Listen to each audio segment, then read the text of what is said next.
со свядомасцю краіны. Это нас пажаніла ў нейкім сэнсе, разумееш? Калі ты дарастаеш разам са сваёй краінай, ты не можаш з ёй лёгка развесціся, ты адчуваеш адказнасць за яе. Это кожны для сябе вырашае. Абсалютна.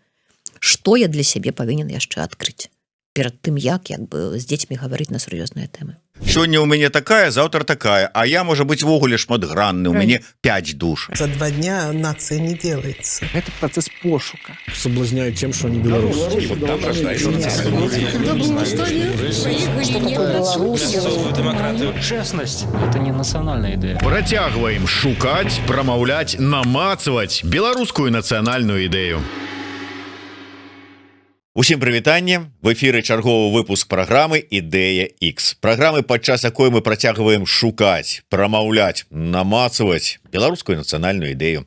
Як звычайна з вами ў студыі Зміцер Лукашук, а шукаць і не пабаюся гэтага слова намацаваць нацыянальную ідэю мы сёння будзем з маёй госцяй, з маёй даўняй сяброўкай, не будзем хаваць гэтага факта, але тым не менш, з актывісткай беларускай дыаспары, арганізатаркай купальня ў Варшаве, заснавальніцай беларускага хору ў Варшаве і тэатральнай групы «Купалінка» Вольгай Гардзейчык-Мазярска. Прывітанне, Вольга. Прывітанне. Страшна слухаць. Пра сябе? Я тады яшчэ больш таямніц пра нашыя з табой даўнія сувязі раскрыю нашым гледачам. Справа ў тым, што сапраўды мы з Вольгай знаёмыя вельмі даўно. Калі не з ліхіх 90-х, то значна з ліхіх 90-х. Да, я думаў, тады хацеў сказаць, тады ўжо з ліхіх нулявых дакладна, але бачыце, з 90-х як мінімум цэлае жыццё прайшло.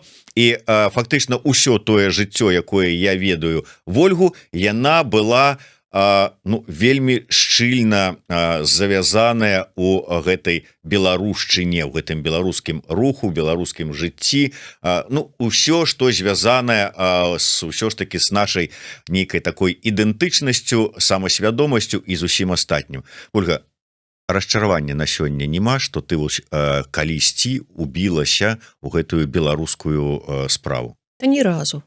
Наадварот, ёсць гонар. Я калі прадстаўляюся часам людзям, то кажу з гонарам, што за ўсе гэтыя гады ні разу не было ў маім лёсе і ў працоўным маім досведзе, і ў маім рэзюмэ працы не звязаныя з беларушчынай. Па-мойму, это круто. Слухай, я да таго, што расчараванне не ў тым сэнсе, што было, не было, а вынік.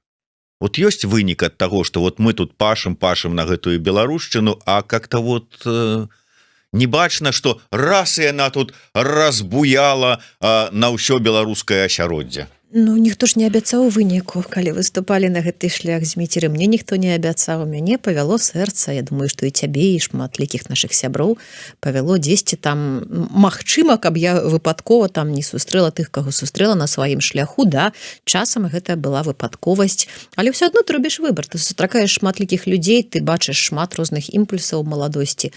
І ясна, што нашая маладосць табой прыпала якраз такі на ліхія 90-е і на менскую вясну, і на беларускую маладзёжную, і на росквіт ўсяго самага лепшага, што магло быць і што, магчыма, яшчэ і будзе за нашага жыцця в Беларусі, але тое ж самае радыё 101.2 і гэтак далей.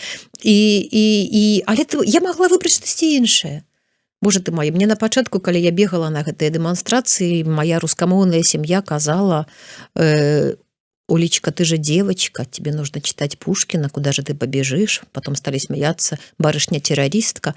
А мне ўжо тады нешта падказвала, што трэба ісці туды, таму што там больш жывое, там больш маё. Магчыма, гэта было крыху насуперак ўсёй той савецкай беларушчыне, которую я яшчэ паспела заспець у правінцыйнай школе. Магчыма, хацелася проста знайсці тое прыгожае, што адназначна павінна быць. І мне у маім пачатку жыццёвага выбару вельмі дапамаглі дзве, відаць, рэчы. Адна з іх рэч, а другая гэта чалавек. Рэч гэта, відаць, той добры густ, который мне выхавала літаратура шматлікая, которую я прачытала яшчэ да таго, каб перад тым паступіць на філфак, якая не дазваляла мне весціся на баналы і на нехарошае, на непрыгожае. Я просто не магла. Все, што было непрыгожа, все, што было фальшыва, все, што было прыдумана штучна, непрывабна, меня адштурхоўвала. Я шукала штосьці.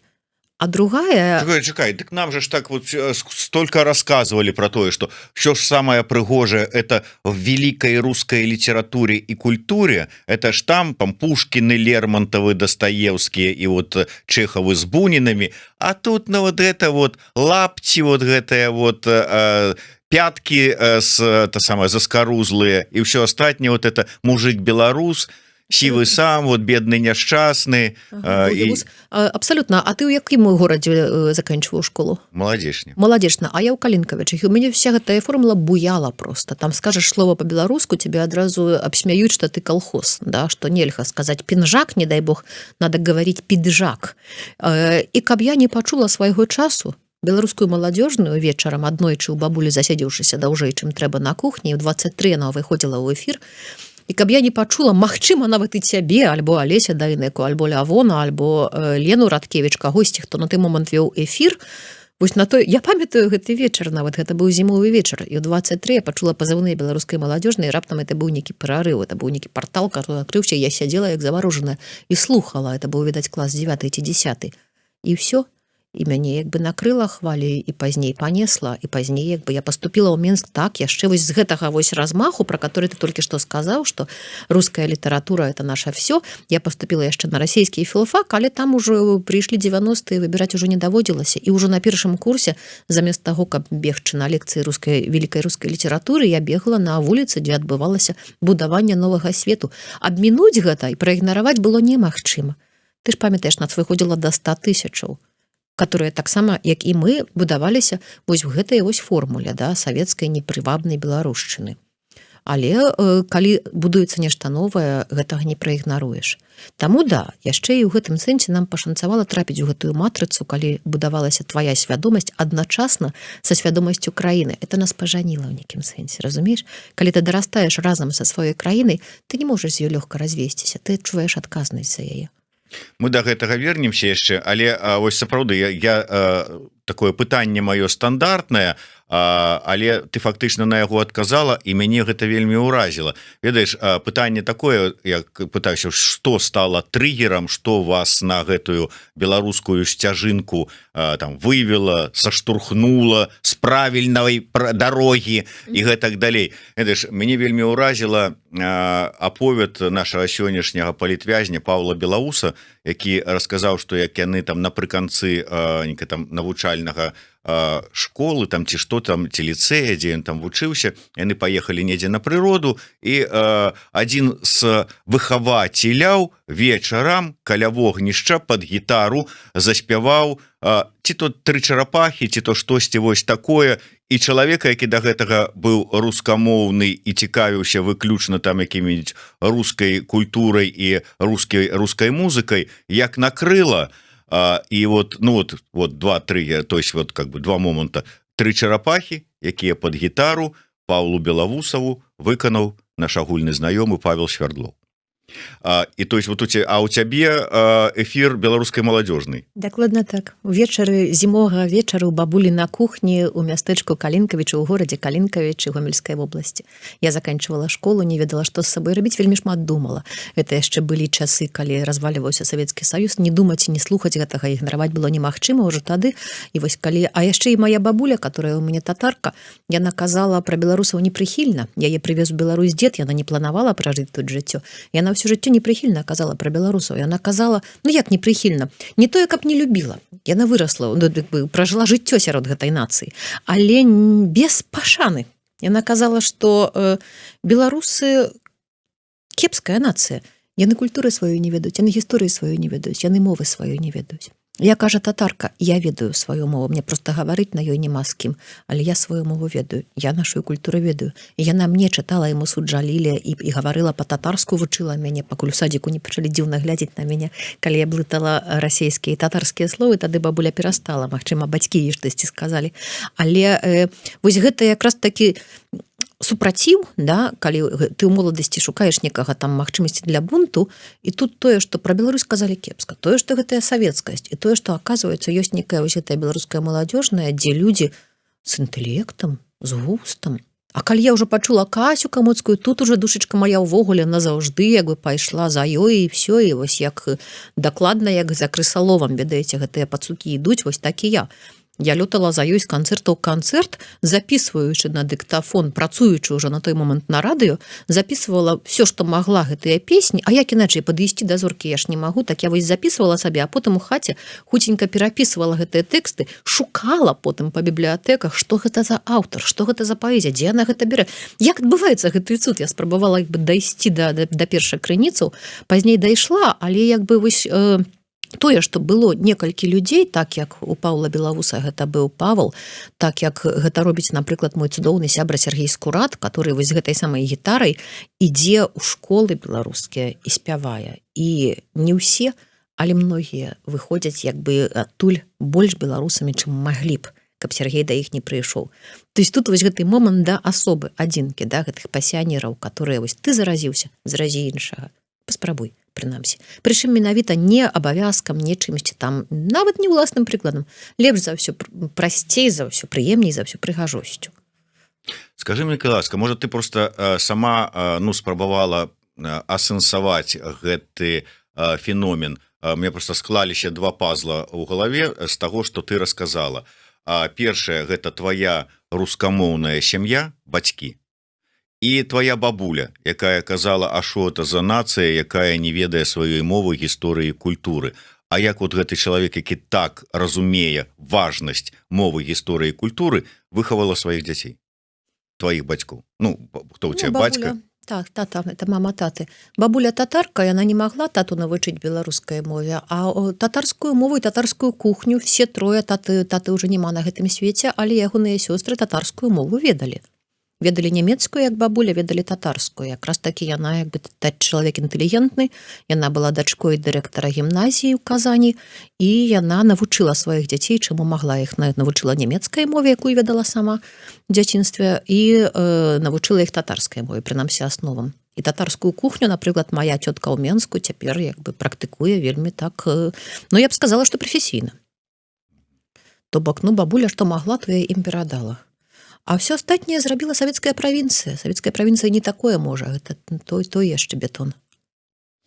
Давай вернемся да ліхіх 90-х. Вот таксама твае словы вельмі, ведаеш, такія прыгожа ты зумела завярнуць пра тое, як ты там вот ажанілася з дзяржавай там ці з радзімай, ці з бацькаўшчынай і з беларускасцю, якая прачыналася у беларускім грамадстве ў 90-е, прачыналася беларускасць.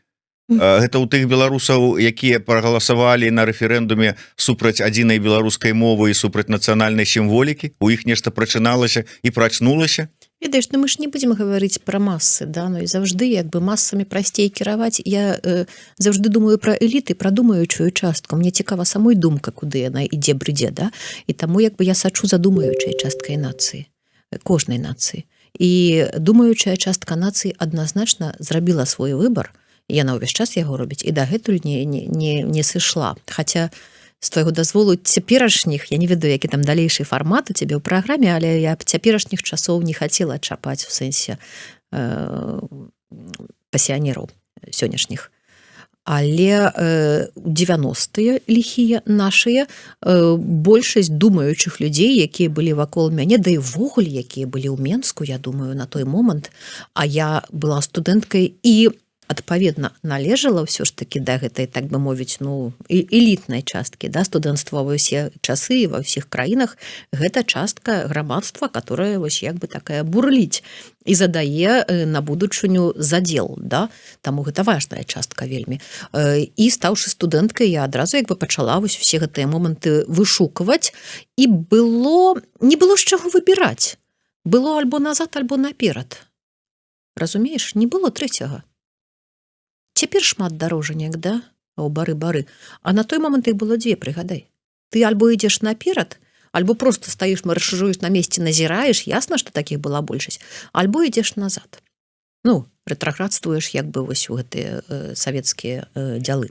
Вось, мне хацелася наперад, мне было цікава як збудаваць гэтую нацыю, тым болей што я думаю, што як бы кажучы ўжо шырэй, не пра мой досвед, а шырэй, палова нашай краіны, которая вось больш заходняя, скажем так, частка, яна ж ужо бачыла, назірала, што праз плод, да, то есть не жылі мы зусім ужо як бы так абмежаваныя ад свету. У свеце ж рэвалюцыі адбываліся, да, то есть той жа Польшчы яна ўжо на той момант адбылася. Той жа Чэхіі адрадзілі мову, фактычна з нуля як бы нараджалі, вярталі. І людзі, которые верылі ў гэта, яны былі настолькі як бы перакананыя глыбока ў тым, што гэта адзіны магчымы шлях развіцця для нашай краіны, што былі здольныя, это ж былі такія, ведаеш, людзі паходні, што былі здольныя захапіць, забраць з сабой, і ты там альбо згараў, як матылёк, альбо наадварот твае крылы ўзмацняліся, і ты набіраў такі свой палёт. Да? Калі мяне вучыў Вячорка прамаўляць сіня зялёныя водарасці, да, то это ж як бы гэтага не сатрэш і нічым не заменіш. Это тыя рэчы, которые навучылі мяне, што ёсць я і ёсць краіна, і што мы можам разам расці. Што пашло далей не так, тут як бы можна б доўга гаварыць. Ну, але вот мне сапраўды цікава тваё меркаванне, чаму яно ўсё ж таки пайшло не так? Вось была інтэлігенцыя, якая здольная павесці за сабой, здольная паказаць важнасць гэтай, ну, как бы, узмацнення нацыянальнай свядомасці, ідэнтычнасці, ну, уже не кажучы пра мову, культуру, там, што важнасць яе і ўсё астатняе. Але беларусы упарта рабілі выбар на іншае, пачынаючы там з таго, што в якім-то там годзе было это падчас ужо шлі размовы пра скасаванне СССР, там было рэферэндум па ўсіх Савецкім Саюзе тагачасным, там вы хочаце захаваць СССР ці не, беларусы прагаласавалі больш за ўсіх астатніх за захаванне СССР, не дай Бог, нам нейкая там незалежнасць, нейкая там суверэнная Беларусь, крый божачкі, на што нам гэта трэба, Савецкі Саюз, Москва, где там усё. Каму гаварыць, які яны да гэтага часу нейкі такі страх. Пазняк жа сказаў, што ўсіх прымусіць гаварыць па-беларуску, а хто не сможа, чемодан, вакзал, Россия. Праўда, Пазняк такога не гаварыў, і за адзіную беларускую дзяржаўную мову прагаласаваў яшчэ камуністычны Верховны Савет, а не Пазняк, там той же самы, там ці БНФаўскі які-небудзь. Але гэтыя страхі, яны... Што это за нацыя? Ім трэба нешта нацыянальнае. Ведаеш, просто, відаць, не хапіла ў свой час паліттэхналогіі, да, каб давесці людзям на іх мове, да? То есть як бы, а ў палітыкаў зноў-такі не хапіла досведу, таму што і палітыкі нараджаліся разам з намі, і дэмакратыя нараджалася на нашых вачах. Ну, перад гэтым, скажем так, дэмакратыя была па кухнях і была дысідэнцтвам хутчэй. Да? А тут яны як бы пачалі гаварыць поўным голасам, і не ўсе яшчэ дацямілі, што гаварыць праўду і гаварыць поўным голасам яшчэ не раўняецца перамагчы. Нават калі ты гаворыш не проста праўду, а такую як бы аб'ектыўную праўду, да, слушную праўду, добрую праўду, правільную праўду для як бы для сваёй краіны, не факт, што ты пераможаш. Але мы мусілі набіць гэтыя шышкі, таму што ніхто нам гэтага не падказаў, што трэба больш гнутка, што трэба слухаць. Ну, это вот тое, што ёсць паліттэхналогіі, да, што ну, можаш сказаць в лоб, но хутчэй за ўсё ты атрымаеш паразу. А пытанне, ці ты хочаш сказаць праўду, ці ты хочаш эфект. Калі эфект, шукай, якімі словамі, як данесці. Вывучай свой народ. Адкуль мы памяркоўныя, адкуль мы асцярожныя. Да таму, што ў нас тут ўсё гэта, таму што па нас тапталіся тудэма-сюдэма, і невядома, колькі яшчэ па нас будуць хадзіць, да? Таму кожны чалавек, я на сёння званю маёй маме, яна мне, знаеш, што кажа кожны дзень, кажу, як справа, яна мне адказвае, всё ціха. Ну, понимаешь, вот это основное такое, всё ціха. Галоўнае, каб было всё ціха. Это такое глыбока беларускае, да? Нема вайны, слава Богу, да? Всё ціха. Так адкуль ім ісці за нейкімі лозунгамі? Я разумею, што мы як бы былі, ну там думаючая інтэлігенцыя, я усведамляю сабе, што я не прадстаўнік шырокай масы, да? Мы былі студэнцтвам, прычым думаючым, прычым на сваіх Калінкавічах я была белая варона, таму што толькі адна там як бы хадзіла на дадатковыя лекцыі гісторыі з майго класа і спрабавала нешта дацяміць, што адбываецца і куды бегчы. Але астатнія это там, па-першае, засталіся і працуюць у гэтых, як яны, дзе машыны рамантуюць, як это называецца. Ну, такія штукі, дзе рамантуюць машыны. І народ, і ў гарадах, і ўсюль, дзе галасаваў, ну, гэта народ. Всяго толькі і аж, да? І гэта калі ты хочаш з ім гаварыць, ну гавары на яго мове, гавары на мове як бы та і ягоных триггераў, да, тое, што ім будзе важна. Каўбаса, добра, хай будзе на мове каўбасы. Як бы это ёсць пэўныя кампрамісы, да которых мы былі не гатовыя, не навучаныя, не схільныя. То есть, ну, калі ты ўжо паходня, так ты ж не сагнешся, прям вось так і не скажаш, што давайте я заўтра буду паходня, а сёння вам каўбасы наабяцаю. Таксама непроста. Таму тут нічога дзіўнага. Разумееш, няма, азіраючыся назад, мы не можам так, як не любіць гісторыя умоўнага як бы складу. Таксама яна не любіць і памылак у мінулым, таму што ўсё адбылося менавіта так, як мела адбыцца.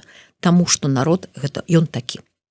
Ён вось такі, ён не быў гатовы, не факт, што ён гатовы і цяпер. Хаця 20-й год нам паказаў многае. І мяне гэта вось неверагодна парадавала, што аказваецца, што людзі всё ж такі за гэтыя гады ўжо і маса, ну пагадзіся сам, што тое, што было як бы ў 90-е гэтыя 100 000 і тое, што было ў 20-м гэтыя 100 000, гэта розныя людзі. Это розны кантынгент нават перадусім. Тады выходзілі рабочыя і выходзіла інтэлігенцыя.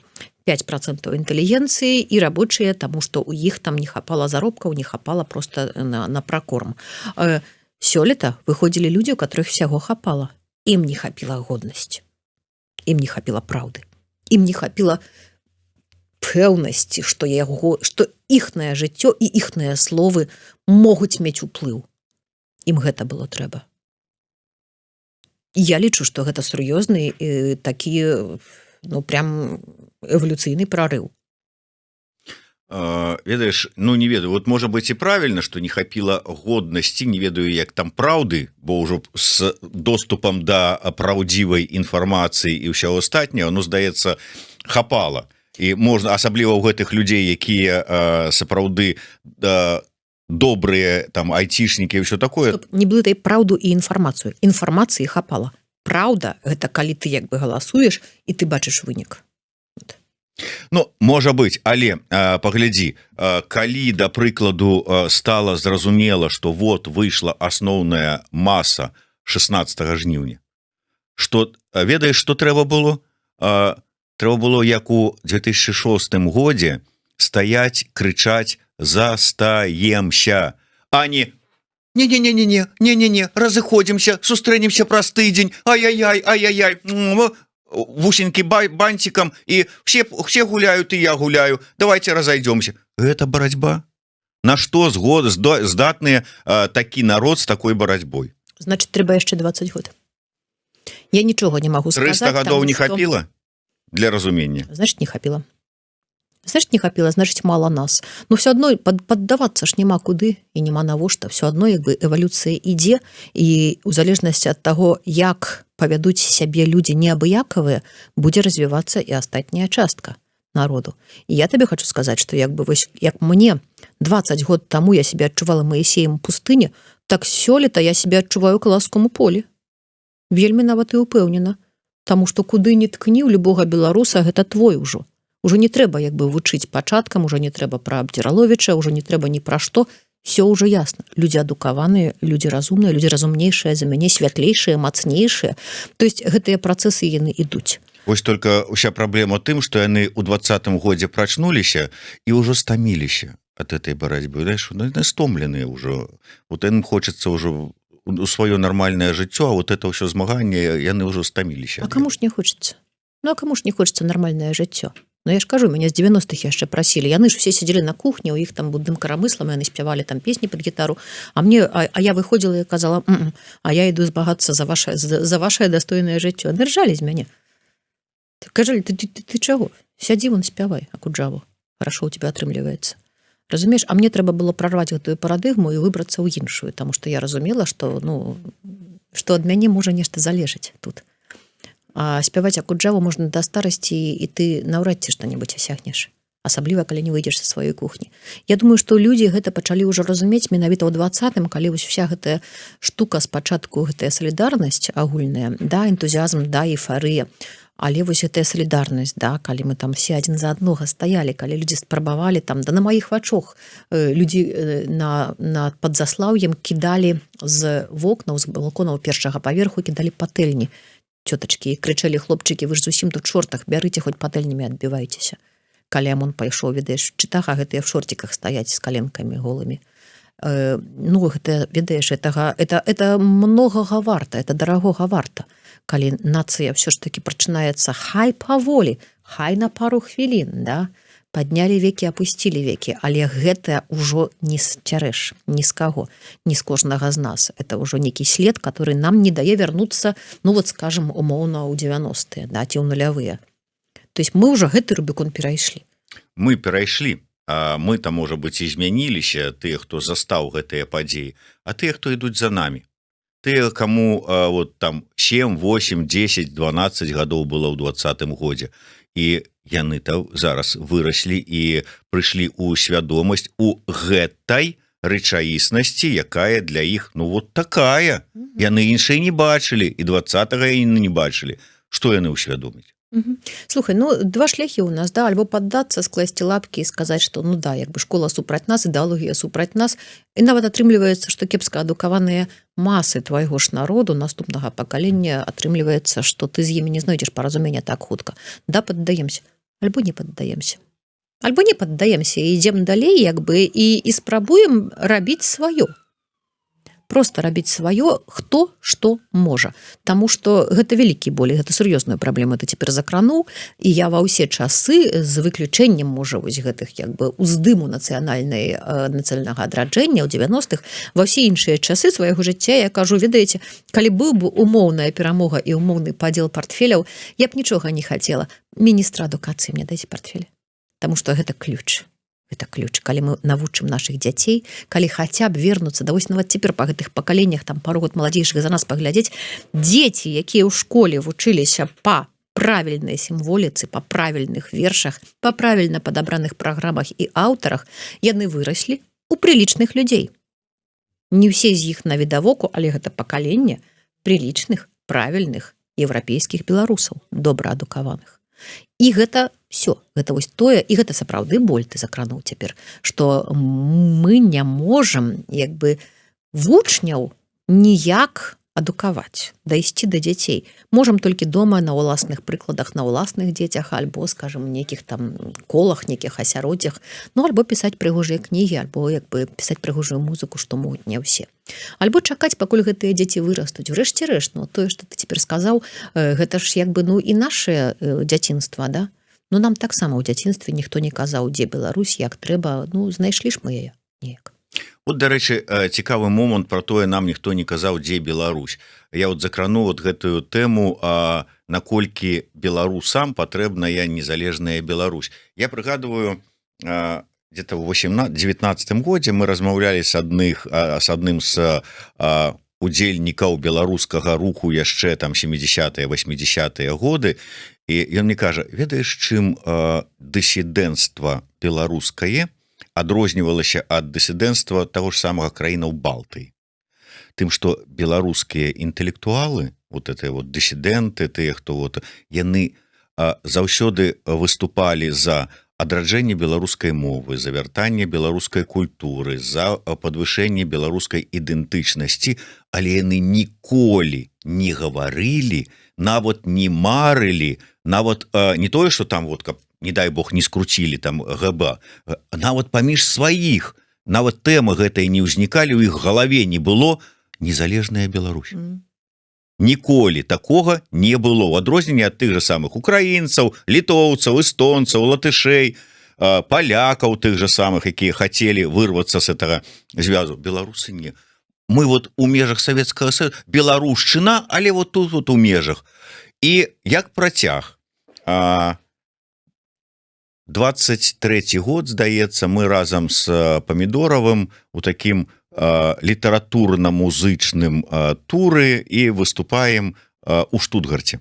Я там прэзентую нацыянальную ідэю, Памідораў з канцэртам сваім, і вот мы разважаем, і я кажу про 20-й год, про тое, што вот паглядзіце, як падчас дваровых сустрэч беларусы адкрывалі для сябе ўсё беларускае з такім здзіўленнем. Вау, Вольскі, 3 чарапахі, ай-яй-яй, які клас, там, неважна, што Вольскі ўжо 24 гады на той момант лупіў гэтыя 3 чарапахі, ай, там усё, там вот там гісторыя, вот там культура, вот там філасофія, філасофія по-беларуску, нічого не понятно, но очень интересно, Лупи Мацкевич. Я кажу, дзе вы былі усе гады? Гэта ўсё было побач з вами. Падымаецца адна дзяўчына і кажа: а гэта вы вінаваты, што мы этого не чулі. Я кажу: хто? Вот мы конкретно з Памідоровым. Він каже: і вы таксама. Кажу: і ў чым же наша віна? А вы нам ціха про это гаварылі. Так вот, можа быць, нешта не тое з нашай інтэлігенцыі, якая павінна весці, фармаваць, фармуляваць, якая там некалі тады нават у думках не дапускала незалежнай суверэннай Беларусі, а тут не здолела расказаць пра Беларусь тым, хто побач з імі за тыя вот там десяткі гадоў суверэннай Беларусі. Угу. Ну, па-першае, ведаеш, шукайце, адкрыецца вам, да, то есть тут як бы крычы, не крычы, калі ты не настроены правільна, то ты не пачуеш. Крычэлі і ў турмы сядалі, пад экскаватары клаліся, ўсё было проста, і было проста паралельна і літаральна на вачах, і нават у цэнтры горада шматкроць, але калі ты настроены іначай, то ты і не пачуеш гэтага, і абмінеш, і праедзеш па паралельнай вуліцы на тралейбусе, і ввогуле як бы не заўважыш, што у Менску нехта нечага за нешта там хоча чамусьці. Вось. А па-другое, да, людзі хочуць жыць звычайным жыццём пераважна. І вінаваціць інтэлігенцыю, што яна ціха гаварыла, да яна б магла ўвогуле маўчаць. Як бы тут, як бы, па-мойму, даўно ўжо нема, ёсць адказнасць, но ты адказнасць будуеш сам для сябе і бярэш на сябе сам, да? Нема абавязку у цябе кагосьці адукоўваць.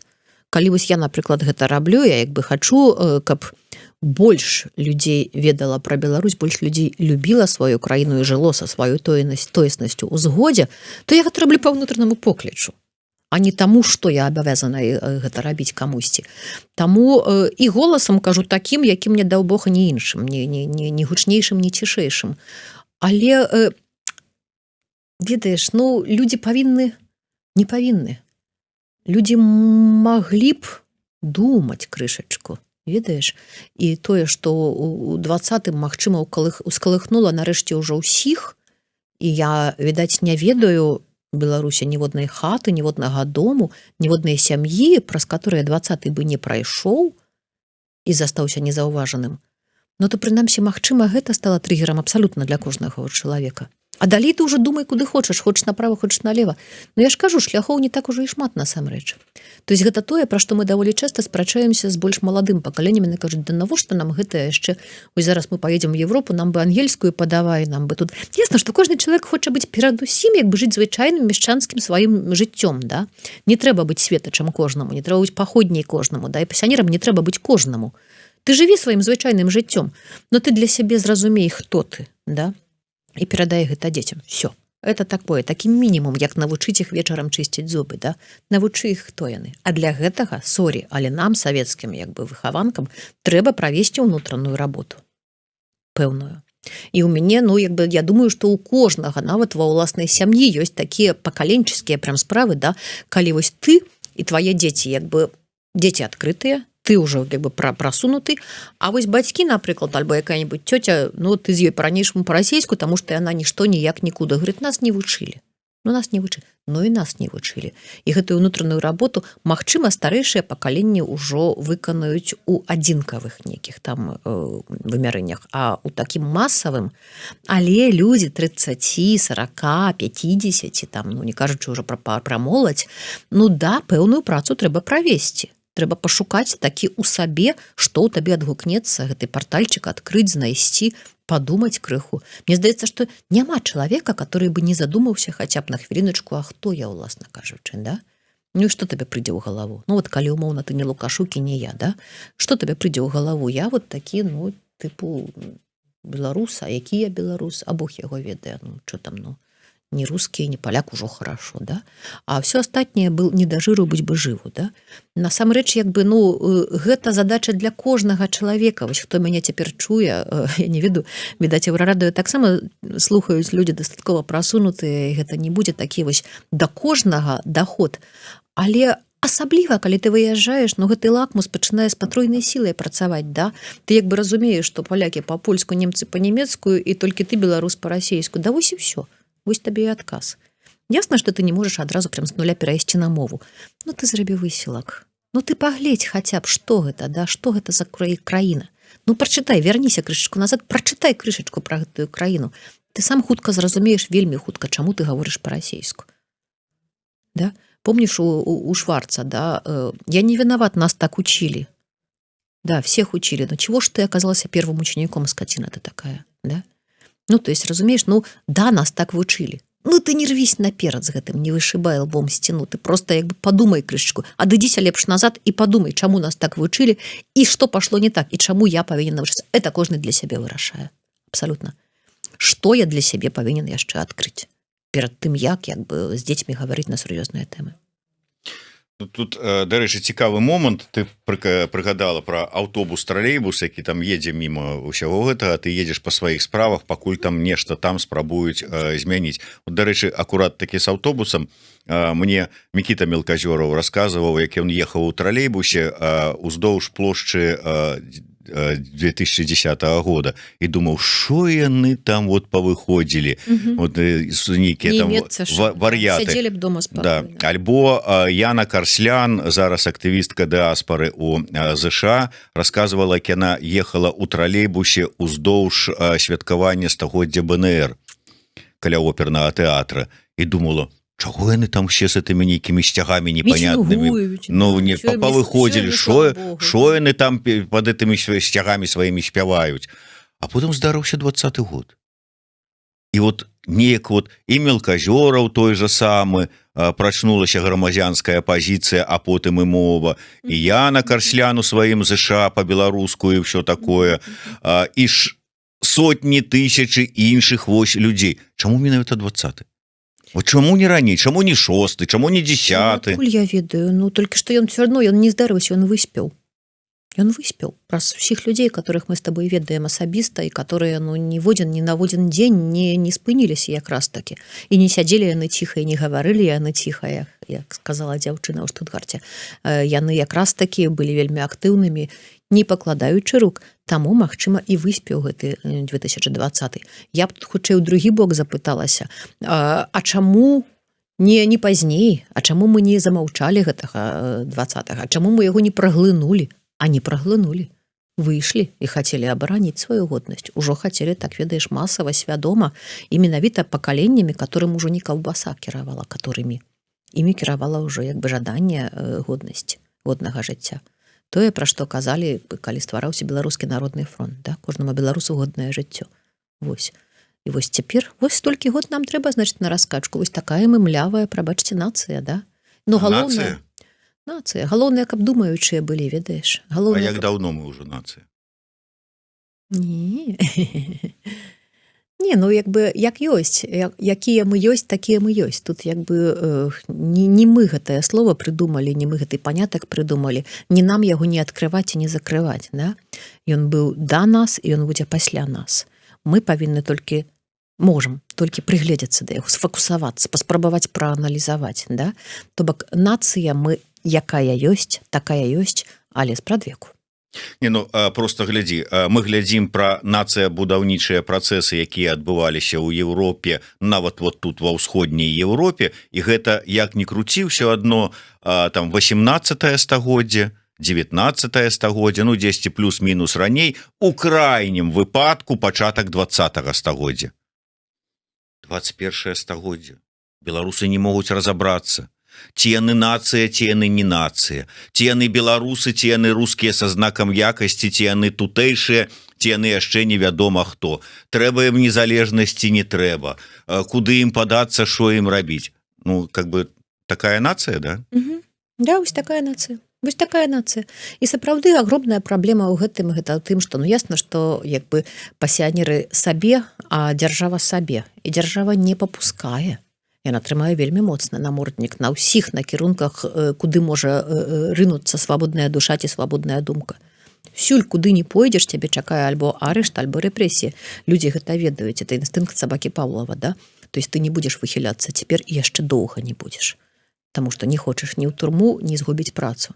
А тое, што у 20-м мы выйшлі і што мы захацелі адчуць і пабачылі, колькі нас шмат, ну то у Польшчы гэта адбылося колькі гадоў перад намі?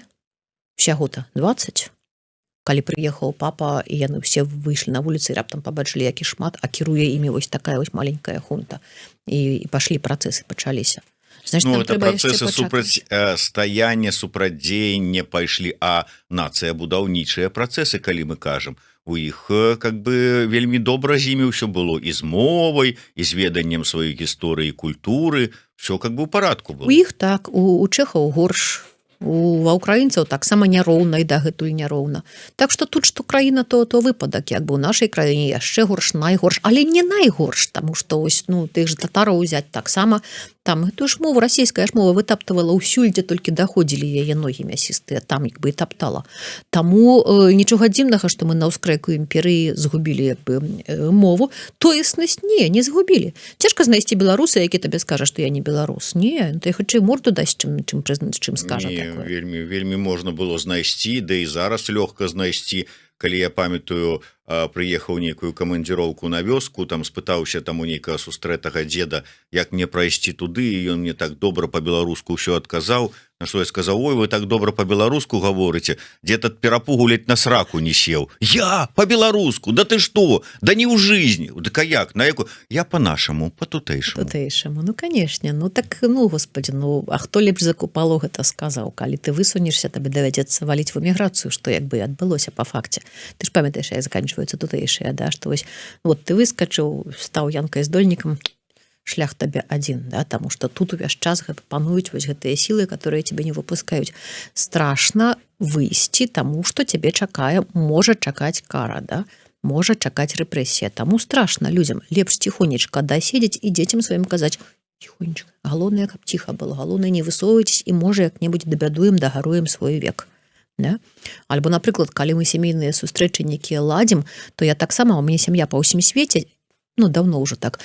І калі я пра паўгады перад нашай сямейнай сустрэчай пачынаю ўсім паведамляць в чат, што сустракаемся гэтым летам, то заходнееўрапейская частка сям'і кажа: позна паведамляеш, у нас загад плануюць, мы ўжо всё лета запланавалі. Сярэднееўрапейская частка кажа: окей, прымаем да ведама, ўпісваем у календарыкі гэтыя даты. Беларуская уласна частка сям'і, якой большасць, кажа: што ты ж не плануй так далёка, як ты можаш, лезь не ведаеш з містычным некім страхам, ты што сурочыш, от будзе туды бліжэй, туды і разберемся, не трэба нічога планаваць. І гэта гавораць людзі розных пакаленняў. І мне вось гэта бачна як у трох розных як бы частках Еўропы, да, у людзей па-рознаму ментальнасць працуе. І гэта таксама факт, ад якога мы не можам адмовіцца. Беларусы баяцца.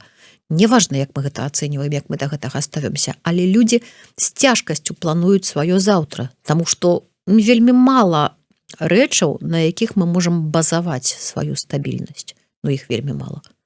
Вот памятаеш, мы з табой, ты дакладней казала про тое, што у кожны мусіць зрабіць нейкі высілак над сабой і, як ты там сказала, адкрыць партал у нейкую там беларушчыну, вот гэтае ўсё такое. То есть гэта доказ пацверджання той тэзы, якую я таксама чуў ад не аднаго майго госця про тое, што вучыце на так: беларусамі не нараджаюцца, беларусамі становяцца. Гэта наше шчасце, гэта наш нейкі там, ці наш праклён, што мы вот менавіта у такой сітуацыі, калі мы не нараджаемся, як, напрыклад, палякі нараджаюцца палякамі, немцы немцамі, там яшчэ англічане англічанамі, а беларусы нараджаюцца хрен поймі кім, а потым ужо становіцца. Як это сказаў Павел Церашковіч, у нас ёсць магчымасць выбіраць сваю ідэнтычнасць. А як ты яе выберэш? А вельмі проста, як у нас у гісторыі, памятаеш пра трох сыноў, які выбраў адзін быць беларусам, другі літоўцам, а трэці палякам. Так і тут. Ну, в прынцыпе, да, рацыя, але як бы, ну, глядзі, мы нараджаемся беларусамі. Іншая справа, што нашу патэрнасць там пераказваюць нашыя бацькі, ну, бо хто б яшчэ, которые таксама іх стварылі акалічнасці. Іх стварыла адукацыя, іх стварыла школа, і хто сярод іх там як бы стаў беларусам, гэта таксама вялікае пытанне. Таму да, таму як бы вось мы з дому, калі мы з дому не ўсе выносім, а ну невялікая частка беларусаў выносіць з дому беларускае выхаванне, беларускі погляд на свет і уласна тоеснасць, то да, прабачце, але вы павінны зрабіць гэта з сабой самі. хіба што хочаце вось застацца такім імя не помнячым для сябе. Ну тады вас дзеці спытаюць, альбо вы ідзеце за мяжу, вас спытаюць, вам давядзецца на гэтае А пытанне. яны скажуць, Гарэцкага чытаў? 2 душы. Ну, Вот і ўсё. Вот сёння ў мяне такая, заўтра такая. А я, можа быць, вогуле шматгранны. У мяне 5 душ. правильно, только одна з іх такая зусім простая, которая тебе падаецца вон на сподачку, да, з каёмачкай, а по-другую пайдзі-ка яе пашукай, да, это ж трэба руку працянуць. Падняцца з канапы, руку працянуць па кніжку, гэта складаней, гэта А чалавек складаней. істота лянівая. Дзіка лянівая. Акрамя таго, чалавек схільны да звычайнага жыцця не высоўвацца. Ну, неахота быць актыўным, неахота быць навідавоку.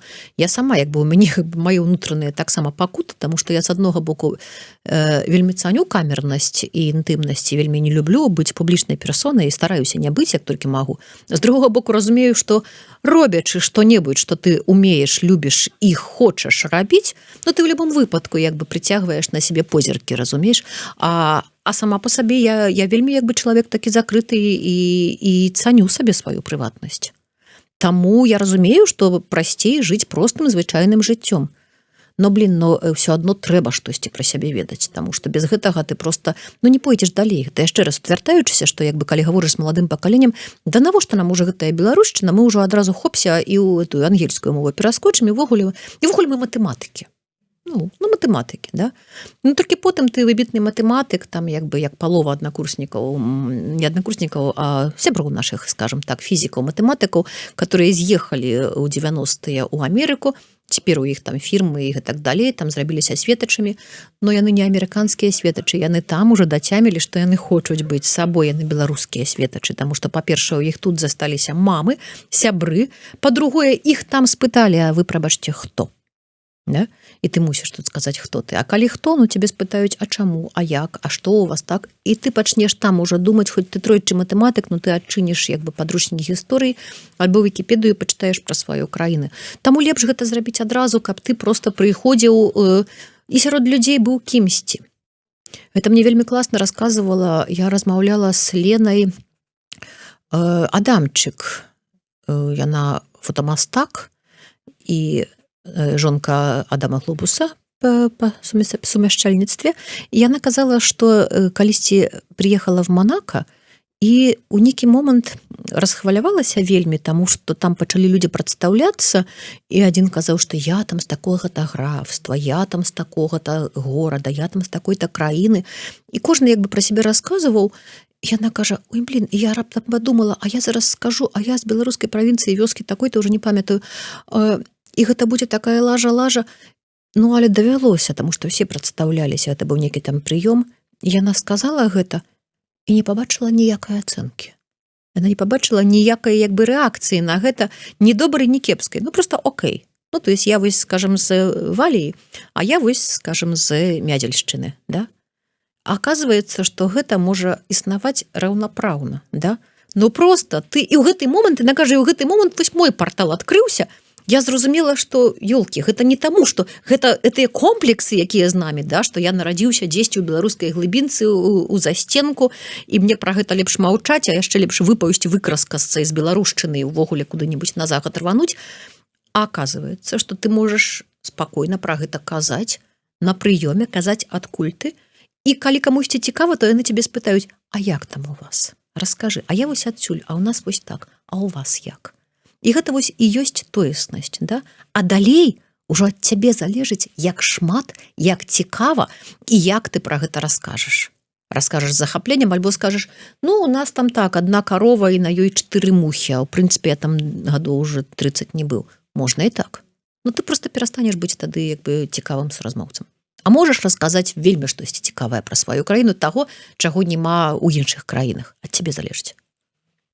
Слухай, можа быць нечаканы такі паварот, але як ты думаеш, ці не было памылкай паўстання Каліноўска?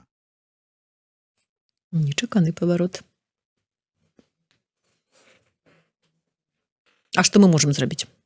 Не, я просто я раскрыю, як кажуць, карты, як Трамп любіць гаварыць. Я до 20-го года того ж самага, пра які там кажуць памылка, не памылка. Вот глядзі, просто параўнаем. Паўстанне Каліноўскага, гераічнае, там, нацыянальныя героі, якія ўсе паляглі, якія не дажылі там і там до 30 гадоў, альбо якія пайшлі на катаргу ў Сібір, альбо якія сказалі ўсё, хопіць нам гэтай змаганні, мы палякі.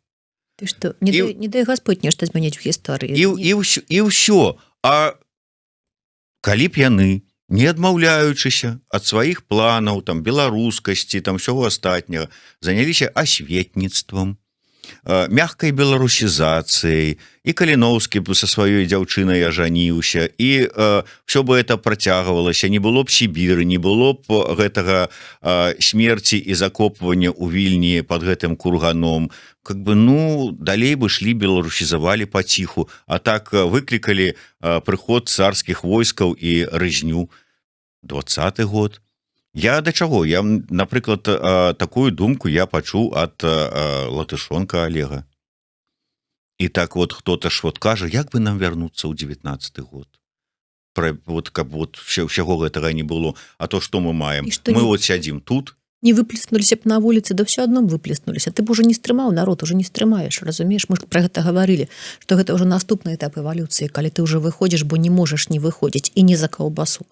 То бок, все было недарэмна. Давай так, банальны сказ. Все было недарэмна. І 20-й быў недарэмны, і 863 быў недарэмны, і Каліноўскі, каб не было Каліноўскага, то не было б нас, не было б Караткевіча, не было б мяне, не было б цябе, не сидзелі б мы тут, і не жылі б мы беларушчынай, разумееш, мы былі б іншай, краіна была б іншай, калі ўвогуле была б.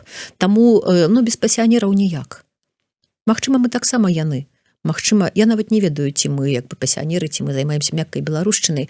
Я просто ведаю, што нарадзілася агромная выспела, агромная колькасць людзей, которых мы сёння і імёнамі шмат якімі згадывалі, і ўвогуле гэта шырака, як бы, людзей, якіх ужо не зварушыш, ужо не саструхнеш, яны ўжо зрабілі свой унутраны выбар, не гледзячы на месца, дзе яны знаходзяцца, да? Нават не гледзячы на мову, на якой яны размаўляюць. Ну, вось я не ведаю, як табе, а мне даводзіцца, у цябе бач быў той дзед, который, ну, там все зразумела, людзі баяцца, у Беларусі людзі баяцца гаварыць пра сваю нацыянальнасць. Зноў-такі, дайце мне партфель міністра адукацыі. Да? Іх так выхавалі.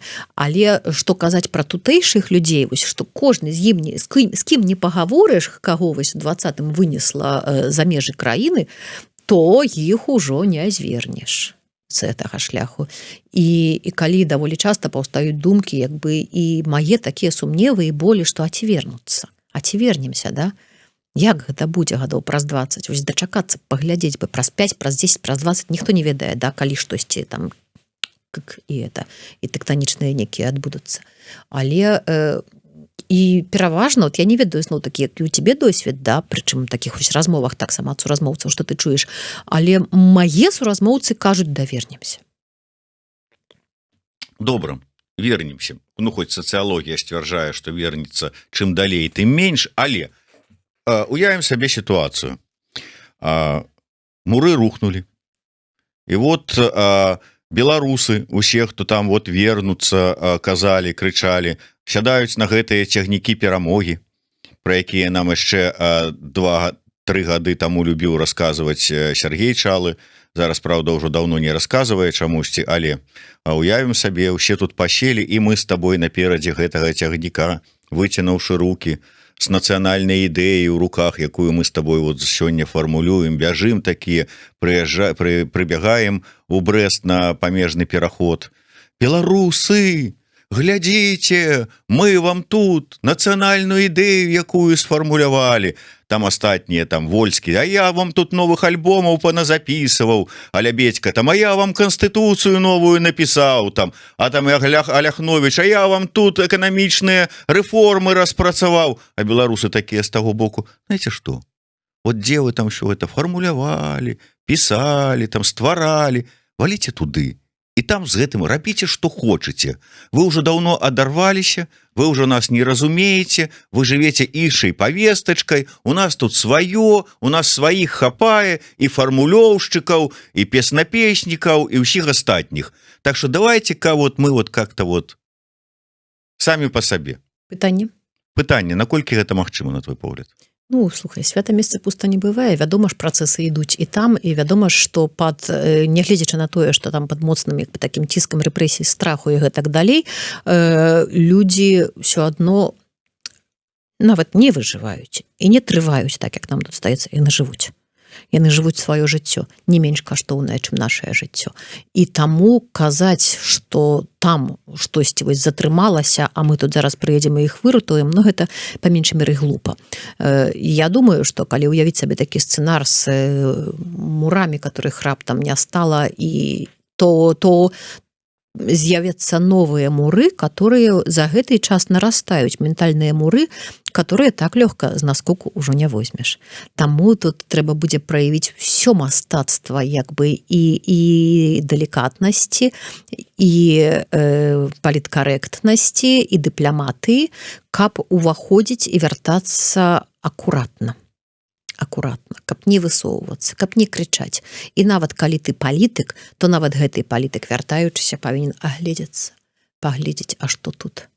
Таму што штосьці падобнае я перажыла тут, калі я тут 25 год жыўшы, атрымала раптам у 20-м такі букет прям дзеячоў, которые пашлі па ўсіх, патапталі па ўсіх парастках, которые тут былі, которые вельмі бережна захоўваліся тут вось 20 гадоў беларушчыны, да? Не зважаючы. Вот мы прыехалі, зараз мы тут свае Беларусі набудуем. Ну окей, толькі што гэтым самым вы не, па-першае, не карыстаецеся, адмятаеце агромную колькасць людзей, не карыстаецеся напрацаваным, безумоўна кагосьці крыўдзіце, без гэтага ніяк. І калі ты як бы не падыдзеш да гэтага з розумам, з адпаведным как бы пачуццём далікатнасці, разуменнем таго, што мы некалькі год былі ў іншай парадыгме, нам трэба зразумець і наноў пазнаёміцца са сваёй краінай, увы, і ах, але ну тады ты просто табе наканаваны канфлікт. Вось і ўсё, пытанне, чаго ты хочаш. Хочаш канфлікту, будзе канфлікт, но от калі на танках туда, і на лакаматывах, і на ледаколах. Ну да, бачиш, калі мне выказаў гэтую думку вясной 22-го года Бахарэвіч, вот тут вот седзячы на тваім месцы, і сказаў, што самы галоўны падзел на сёння не там, хто біў на тых, хто біў і каго білі, а хто з'ехаў і хто застаўся, я тады сказаў: Альгерд, ну што ты как-то ўжо перадзёргіваеш, здаецца. А сёння я гляжу на гэтыя словы і зусім па-іншаму яны мне как бы бачацца.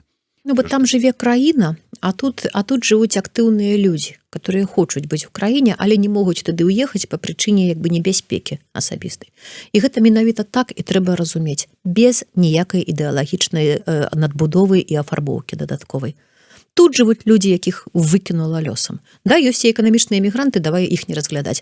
Але людзі, которых вынесла, которые не планавалі, а я процьму ведаю такіх людзей, такіх сямей, которые выскакивалі просто як стаялі, яны гатовыя вярнуцца, але працэсы ідуць, як вядома, там, краіна там, мы тут.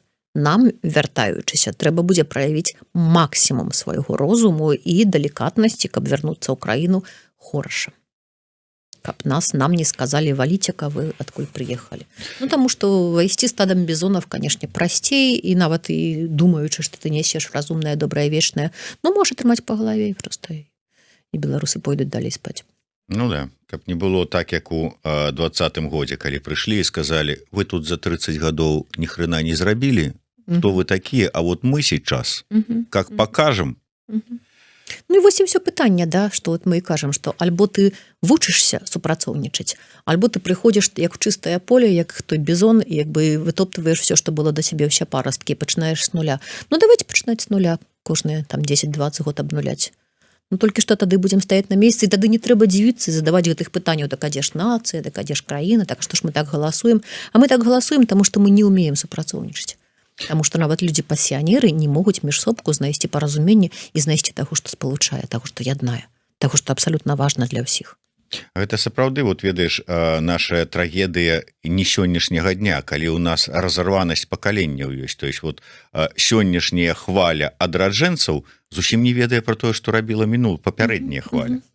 Знаеш, калі я кажу, што хросным бацькам паказваў маіх дзяцей, кажу: іх хросны бацька гэта Віктор Івашкевіч, я бачу пустыя вочы. Ну, то есть наступным сказам мне трэба тлумачыць, хто такі Віктор Івашкевіч. І это баліць. То бок да, вот гэта тое, што як бы можна было б і відаць трэба цяпер латаць і вязаць, да, вось тое, што ну вот наше з табой нават пакаленне, да, тое, што мы заспелі як бы як нараджалася краіна, як нараджаліся вялікія людзі на наших вачах, да, і мы іх неяк не прасунулі вось у сённяшнее. Вось гэтыя нулявыя неяк так абнулілі, да, і сённяшнія і парасткі нулявых, і парасткі наступныя ужо як бы так у 90-е неахвотна вяртаюцца. А людзі-то па-ранейшаму жывыя, а людзі-то па-ранейшаму вялікія, разумееш?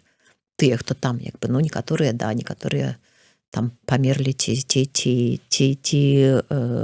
з'ехалі, але тыя, хто ёсць, то альбо просто зніклі. Некаторыя людзі просто сышлі ва ўнутраную эміграцыю, гэта таксама нельга асуджаць, я гэта разумею.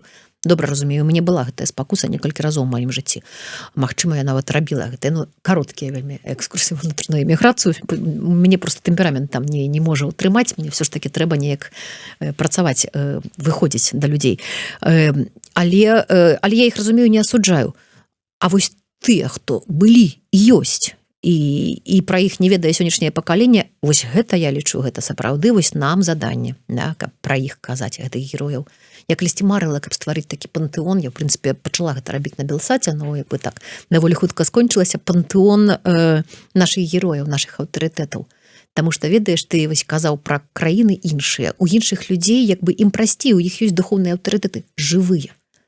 А з жывымі аўтарытэтамі прасцей жыць, таму што ты можаш з імі дыскутаваць нават, да, можаш з імі размаўляць, можаш іх чытаць і слухаць. Бо калі ты чытаеш Быкова, ну ты прачытаў Быкова, да. Але калі перад табой хтосьці жывы, то ён тебе выклікае як бы на такі інтэлектуальны двубой, да. Ён яшчэ твой аўтарытэт ці ўжо не. І ва ўсіх краінах ёсць такія, да, непісаныя аўтарытэты, а ў нас назаві ка мне наўскідку вось такі вось непісаныя для ўсіх аўтарытэт. Ну назаві. Нема. Ага. Вот менавіта капот для ўсіх таго нема. Вось няма. І вось хутчэй гэта бяда, разумееш, вось гэта хутчэй тая вось прагаліна, якую, ну яе як бы штучна тая не залатаеш, але пра гэта трэба думаць, да?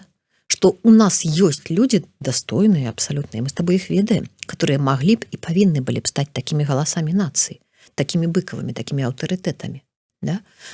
Але ну вось некай такой сілы, падтрымкі, піару, можна сказаць, не хапае, каб гэтых людзей данесці, што яны жывыя. Ну і жаданне ў нацыі чуць гэта ўсё.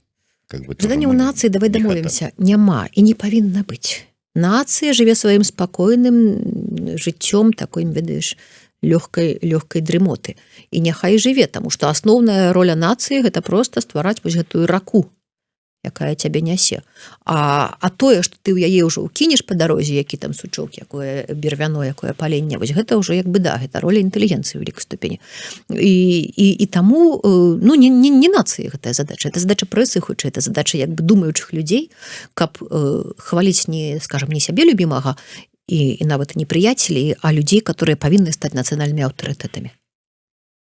Гаварыў бы і гаварыў, але, на жаль, трэба завяршаць нашу размову. А як ты думаеш, ці ўсё ж такі варта нам узводзіць вось гэтыя прыгожыя, але муры вакол сябе з гэтых вось каштоўнасцяў, мова, гісторыя, культура, традыцыі, раз тут касмічныя караблі бараздзят, на Марс вон зараз бараздзіць пачнуць, тут трансатлантычныя карпорацыі, глобалізацыя, а мы тут за гэтымі мурамі, а зато у нас па-беларуску. Не, мураў, канешне ж, ніякіх не трэба. Іншая справа, што да, я гэта пытанне, на якое даволі часта адказваю, мы мусім ускочыць у апошні вагон. Тож пачалося вось працэс нацыятворчасці, ён пачаўся як у 18 стагоддзі, 19 і на пачатку 20-го, як мы ўжо сёння гаварылі, мы мусім ускочыць гэты апошні вагон. Без яго мы расцярушымся і нас не будзе. Новая Беларусь, на твой погляд, гэта краіна, дзяржава, з якім нацыянальным, дакладней, з якім палітычным рэжымам? Гэта прэзідэнцкая, парламенцкая краіна, анархія, вялікае княства? Ой, а можна я не умею адказаць, я настолькі не палітолог, што я не умею на гэтае пытанне адказаць. Ну ты хочаш прэзідэнта над сабой, ці ты хочаш? Мне здаецца, што парламенцкая для нас як ментальна самая правільная, то есть она такая разважлівая. Прэзідэнт мне асабіста не патрэбны, я наелася прэзідэнтаў. Але вось парламент, мне здаецца, тут трэба як бы абапірацца на нашу ментальнасць, да, і она у нас все ж таки памяркоўная. А памяркоўнасць гэта развага. А развага гэта ўсё ж таки дзесьці там пошукі вось гэтай раўнавагі, да, то есть, ну, вось палаты парламента сама то, по-моему, фракцыі. Дзяржаўная мова, якая і колькі? Одна. Угадайце, якая? Боже мой, няўжо іврыт? Добра, у роўна беларуска-расійскай мяжы запускаем каго? Кракадзілаў ці бегемотаў? Кракадзілаў. Кажуць, бегемота страшнейшы. Не? Кракадзілаў. Не, ну не дайце мне развітацца з маёй марай. Ну, а там паміж імі яшчэ і пірані. Дык ж ядуць кракадзілаў. Думаеш? Ну, яны ж усё ядуць пірані. Хай уже кракадзіла, давай уже так па класіцы пойдзем. Добра, смех смехам, але нацыянальная ідэя ад Вольгі Гардзейчык-Мазярскай гучыць як? Асвета і прыгажосць уратуюць нас. Боже мой, што ўратуе нас? Асвета і прыгажосць. Вось такая нацыянальная ідэя ад нашай сённяшняй госці, маёй даўняй знаёмай, сяброўкі, каляжанкі Вольгі Гардзейчык-Мазярскай. А вось гэтая кніжачка будзе падаруначкам табе ад Еўрарадыё, праграмы «Ідэя Х» і мяне асабіста. Дзякуй вялікі, Вольга. Зараз прачытаю і зразумею, што я тут самая разумная была. была. Всё, дзякуй вялікі. Дзякуй вялікі. Слухайце і глядзіце нас.